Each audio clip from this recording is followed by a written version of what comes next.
কংগ্রেসের প্রতিনিধি দলদেরকে বাধা দেওয়া হলো, নাজার থানায় নিয়ে যাওয়া হলো, আর কংগ্রেসের নেতাদের কি বলবেন? এত কিছুর পরেও, এত ঢাকা চাপা দেওয়া সত্ত্বেও, এত প্রশাসনিক জোর জুলুম সত্ত্বেও সন্দেশখালির ঘটনায় যে দুর্গন্ধ বেরিয়েছে সরকারি দল সম্পর্কে,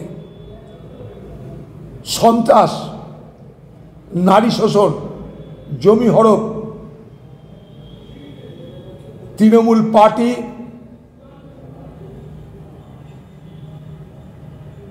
অত্যাচার, প্রশাসনিক দমন পীড়ন সত্ত্বেও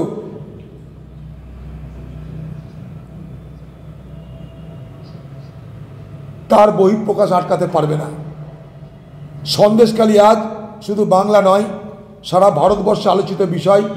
সারা ভারতবর্ষের মানুষ অবাক হয়ে দেখছে যে কী করে পশ্চিমবঙ্গের সন্দেশখালি নামক একটা জায়গায় এই ধরনের বছরের পর বছর নারী শোষণ হতে পারে সরাসরি সরকারি মদতে।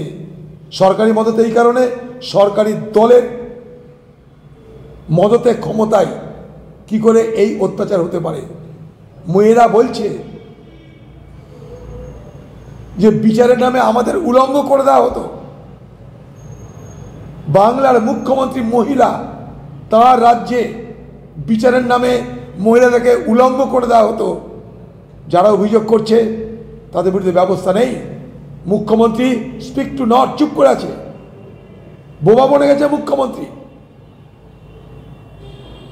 বাংলার লজ্জা, আমাদের সংস্কৃতির লজ্জা, তার প্রতিবাদ কংগ্রেস করবে।